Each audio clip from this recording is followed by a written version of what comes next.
those with COVID-19. We all know healthcare workers who are tired, who are stretched out, who are doing overtime. Canadians with surgeries are getting cancelled, and people can't visit their loved ones in hospitals when they do go into hospital. This is what's at stake. This is why we all need to do our part. Now is not the time to blame one another or point fingers. Now is the time for us to keep working together.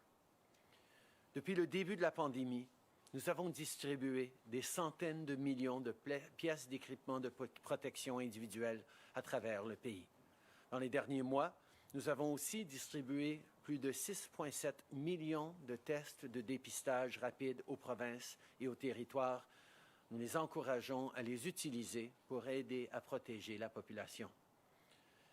Maintenant, parlons du vaccin. Mercredi, le Royaume-Uni a été le premier pays à autoriser le vaccin contre la COVID-19 de Pfizer-BioNTech. C'est une nouvelle très encourageante. Pendant qu'on continue d'échanger avec nos collègues à l'international, ici, l'examen indépendant de Santé Canada est toujours en cours. Je peux vous dire que les équipes travaillent très fort. C'est important qu'on s'assure que le vaccin soit efficace et sécuritaire pour les Canadiens et qu'il respecte nos standards. L'analyse d'un vaccin, ça représente des centaines de milliers de pages de données. Il y a des ressources supplémentaires qui ont été allouées et en attendant la réponse, on accélère le travail sur le terrain pour s'assurer d'être prêt avec un plan de distribution solide. Health Canada's independent review of the Pfizer-BioNTech vaccine is ongoing, and regulators are working around the clock. Let's also remember that Canada's deal with Pfizer is just one of many. We also have agreements with 6 other promising vaccine manufacturers, including Moderna and AstraZeneca Oxford. The National Operations Centre is working closely with the provinces and territories every day. The centre will be managing and tracking the distribution of vaccines once they are authorized. Yesterday, Major General Danny Fortin briefed the media and talked about how military expertise will be key to our vaccine rollout plan. For the first vaccines that could be authorized for use, or for what we call Track 1, specific logistics will be required to keep the doses at very, very cold temperatures. The Canadian Armed Forces is already holding simulation tests of this distribution plan with a series of exercises and run-throughs. Freezers have been purchased and dry ice contracts for cold shipping are being put in place. When vaccines get authorized and shipped, we'll be ready. Protecting you and your family and defeating COVID-19 is our top priority. Every Canadian deserves to be safe, and that includes the seniors who helped build this country. We've seen over the past many months far too many terrible tragedies in seniors' residences. We need to do better for our parents, for our grandparents, and for elders across the country. Through the Safe Restart Agreement, the federal government has already provided $740 million to help provinces and territories address the immediate needs of vulnerable populations like those in long-term care.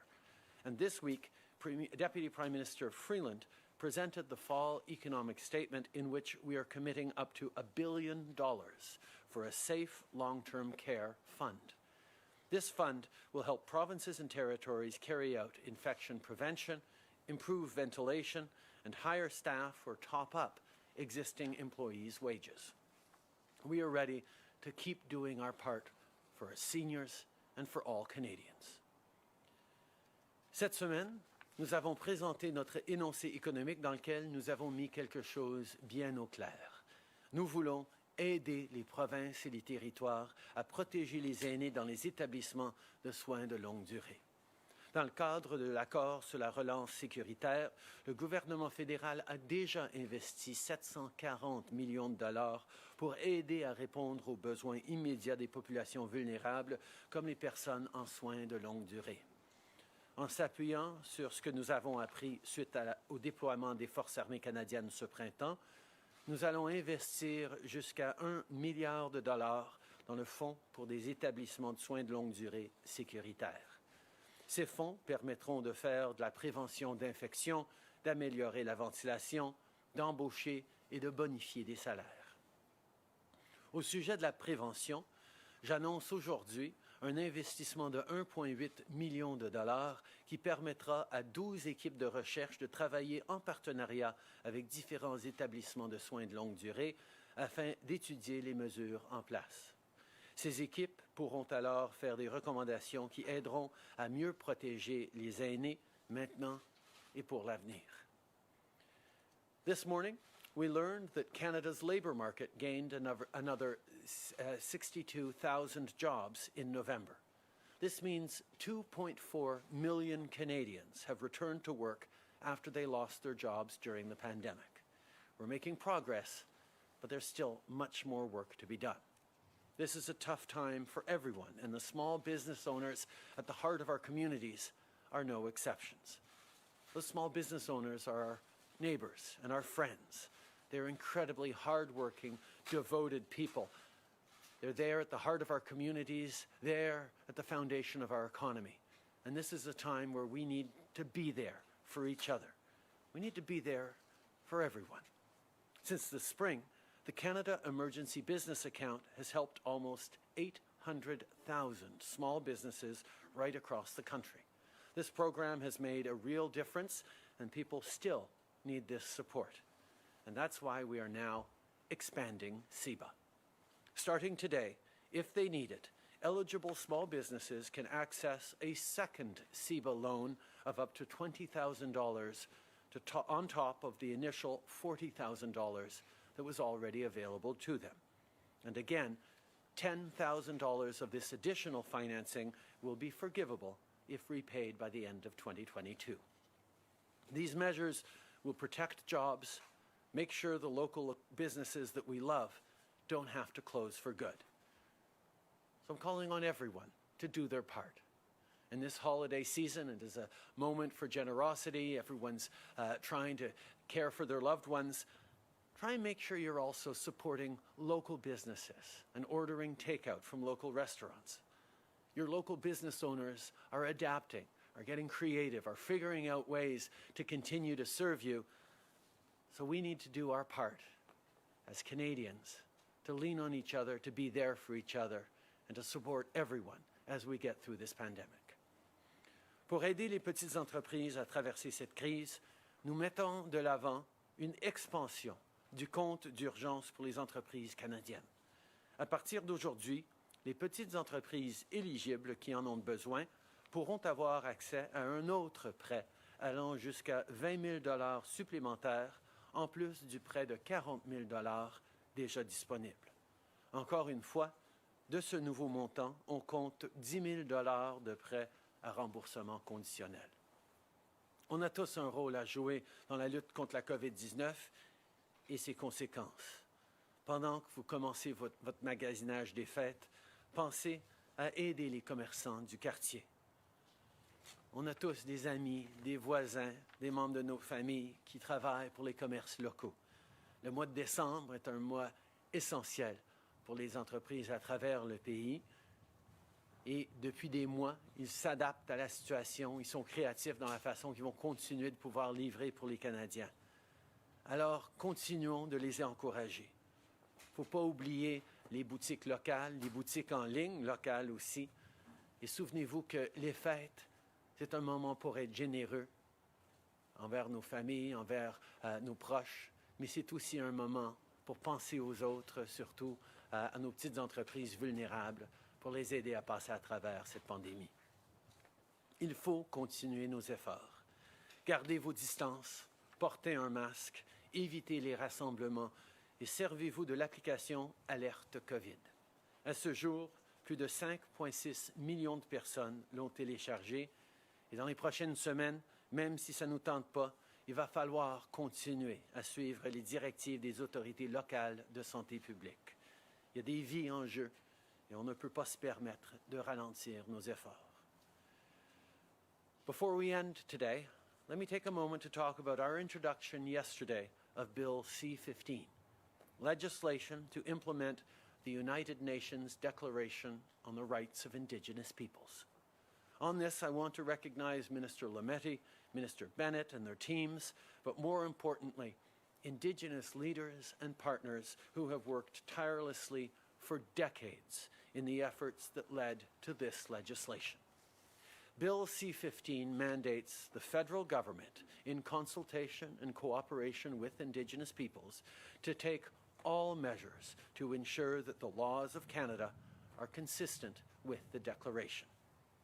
This is a momentous step forward on the path of reconciliation as we work together to build a better Canada for everyone. Our government is committed to seeing this bill reach the finish line within our mandate, and I call on all parliamentarians to help make this a reality. Merci beaucoup tout le monde.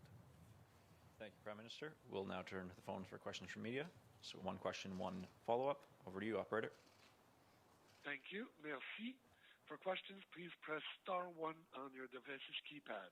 Pour des questions, faites étoile 1 sur votre appareil téléphonique. Première question, Catherine Lévesque, La Presse canadienne. À vous.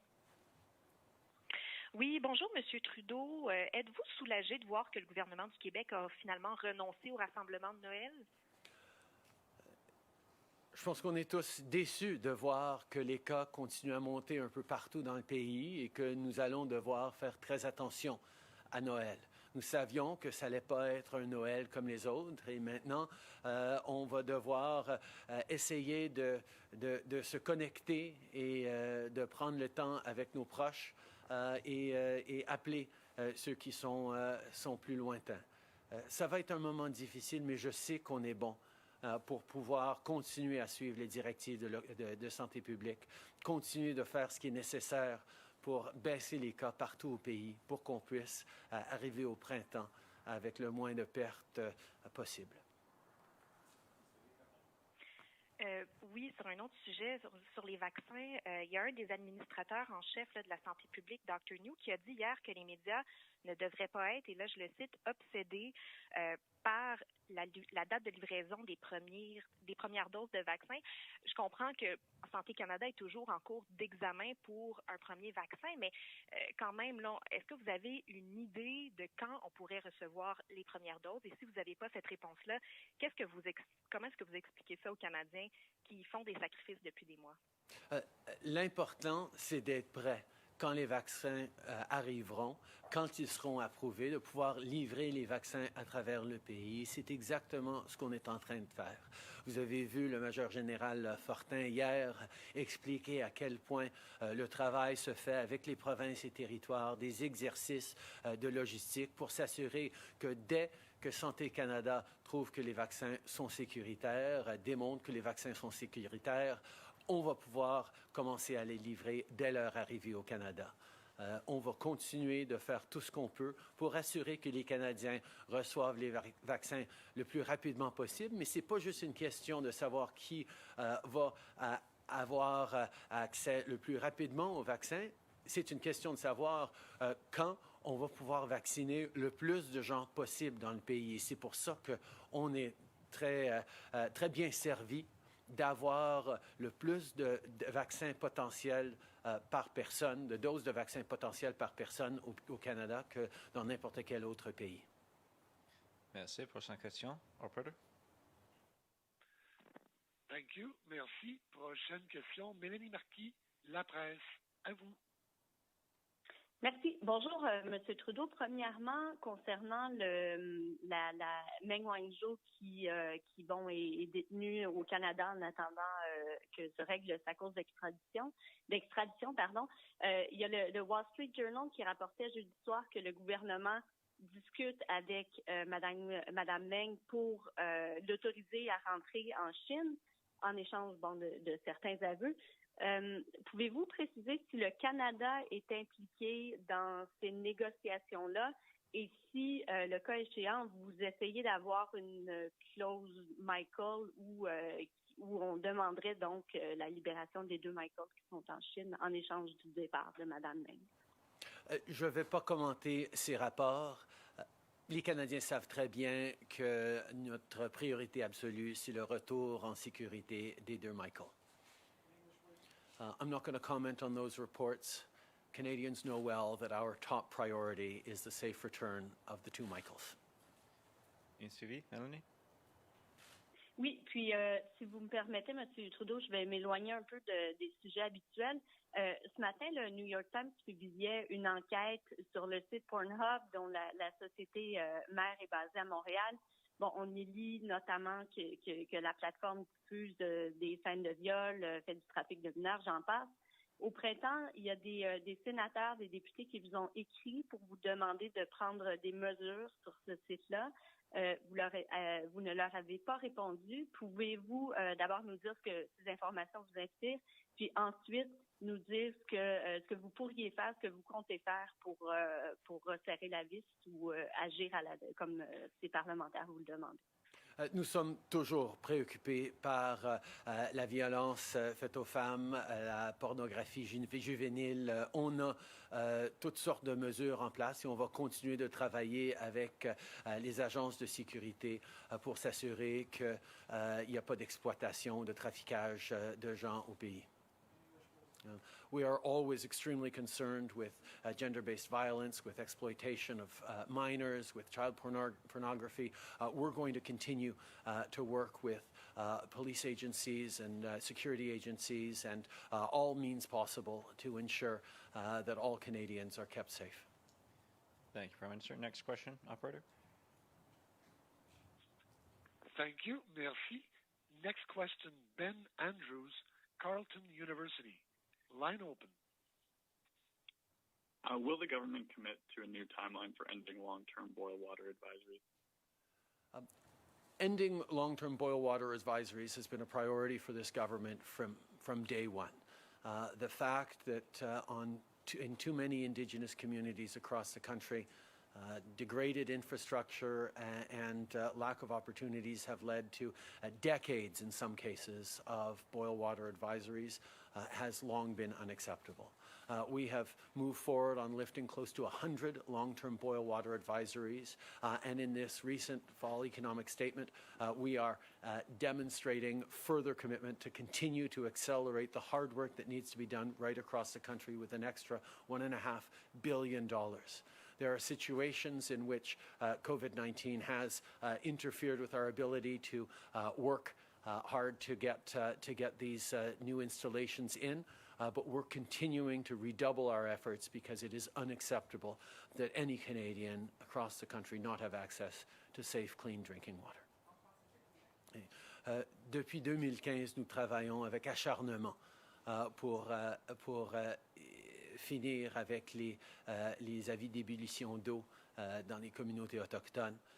On en a éliminé presque 100 jusqu'à présent, mais il y a encore du travail à faire. C'est pour ça que dans l'énoncé économique, on a investi $1,5 milliard de plus pour accélérer encore plus le travail. C'est vrai que pendant cette crise de COVID, on a eu difficulté d'accès dans certaines communautés qui a amené quelques délais, mais nous redoublons nos efforts. C'est inacceptable que personne au Canada n'ait pas accès à de l'eau potable sécuritaire et c'est exactement ce sur quoi nous allons continuer de travailler. And a follow-up question, Ben? Do you think that the additional $1.5 billion will be enough to cover all remaining communities? We're going to continue to work until these communities are properly served. We will do it as quickly as possible, and we will devote the necessary resources to do that. $1.5 billion more will make a further difference, but we will continue to do whatever it takes in order to end these boil water advisories for good. Hello, Prime Minister. I'm Mike Blanchfield, Canadian Press. Going back to the Meng Wanzhou case again, I think we all understand you don't want to say anything that could imperil the two Michaels, but they are. Michael Kovrig and Michael Spavor will have been in prison for 2 years come this Thursday. Do you think it's time to look at fresh approaches on trying to solve this issue? And have you talked to Joe Biden directly about bringing a fresh perspective to the American prosecution of this case when he assumes power, to perhaps maybe reconsider whether or not they want to keep pursuing this extradition? For almost 2 years, we've been working extremely hard to bring home these two Michaels. It is an absolute priority for the government. I won't be commenting on any of the recent reports. En français? Depuis presque 2 ans, nous travaillons avec acharnement pour ramener ces 2 Michael. On va continuer notre travail, mais comme je dis, je ne vais pas commenter ces rapports récents. Bonjour, Laurence Martin de Radio-Canada. Je me demandais quand même, est-ce que vous avez espoir, vous, que les 2 Michael soient de retour au pays d'ici la fin de l'année? On va continuer de travailler extrêmement fort pour ramener ces Michaels. 2 ans, c'est très longtemps pour être emprisonné en Chine ou n'importe où. On va continuer de faire tout le travail nécessaire pour les ramener. I think we're going to continue to work as hard as we possibly can to bring these 2 Michaels home. It's been extremely difficult for them, for their families and their loved ones. We will continue to stand up for Canadians in difficulty anywhere around the world. David Aiken, Global News. Good morning, Prime Minister. On vaccines, I wonder if you could bring us up to date on discussions, federal, provincial discussions on the allocation of vaccines. Tell us where First Nations will fit into this and whether you'll commit to publishing the allocation tables once you've come to agreement. And finally, when will you come to an agreement on that? Dr. Tam will be releasing further information on the guidelines established by top experts across the country on prioritization. Obviously, we're going to be there to support and put as a priority the most vulnerable across the country.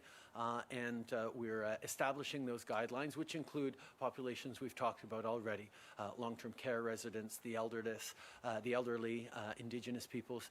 These are the priority lists that we've worked on all together, and it'll be to the provinces to apply those guidelines. On parle depuis plusieurs semaines des priorités par rapport aux personnes les plus vulnérables qui devraient recevoir des vaccins en premier. On parle de nos aînés, on parle de gens dans des centres de soins de longue durée, on parle de travailleurs de première ligne de santé. Je l'avais omis en anglais, mais effectivement, ils continuent d'être prioritaires et évidemment les peuples autochtones. La Dr Tam va partager plus d'informations là-dessus cet après-midi. Mais sachez qu'on travaille avec des experts et c'est des experts qui vont établir ces priorités pour avoir des principes qui vont être ensuite appliqués par les provinces. The online petition, e-petition, sponsored by MP Derek Sloan, has been controversial. You've probably heard about it. It's the #1 e-petition on the Commons website. 25,000 Canadians have signed this. And whatever you might think of that petition, that seems to me that the government of Canada and provinces have a big communications challenge about getting people to sign on to the vaccine. Is there going to be a budget for it? Can you talk about what plans will be in place to convince Canadians that taking the vaccine protects us all? First of all, the work that Health Canada is doing to ensure that this vaccine is that every vaccine that is approved is safe for Canadians is uncompromising. There are no corners cut. There are measures put in place to ensure that any vaccine we distribute to Canadians will be safe for Canadians. Canadians can have confidence in our medical professionals, in our scientists, in our researchers who are doing everything they can to keep Canadians safe, both from this pandemic and from other challenges as we move forward. It is extremely important that support for scientists and doctors and health professionals and local public health authorities continues to be shared, and that's why it behooves every parliamentarian to stand up for science, to support the work of our experts who are working extremely hard to keep Canadians safe. Hi, Prime Minister. Tom Perry, CBC. India today called in Canada's High Commissioner to complain about remarks that you made about the farmers' protests in that country. There's warnings that you've damaged relations between India and Canada. I'd like to get your response to that. Canada will always stand up for the right of peaceful protest anywhere around the world, and we're pleased to see moves towards de-escalation and dialogue. Anything more? I mean, are you worried about damaging relations between India and Canada? Canada will always stand up for the right for peaceful protest and for human rights around the world. Minister Kevin Gallagher, CTV National News. Alberta's asking for help, Red Cross, field hospitals, federal assistance. But during this pandemic, there's also been sort of a different approach taken by the province, leaning more on individual responsibility, pro-business type of stance. What sort of federal help is coming to Alberta, and will there be any conditions that might persuade the province to put more strict restrictions for public health measures? The job of the federal government from the beginning has been to be there to support Canadians right across the country. We did that with income supports right away. We did that with supports for small businesses, including wage subsidies, commercial rent assistance, and now expanding the small business account, CEBA, with even more money for businesses that are struggling. We also did that so that public health authorities could find it slightly easier to make the difficult decisions on bringing in restrictions where needed. But every step of the way, our job has not been to direct the provinces or judge the provinces. It has been to be there to support them. And we will be there to support the people of Alberta, just like we're there to support people right across the country.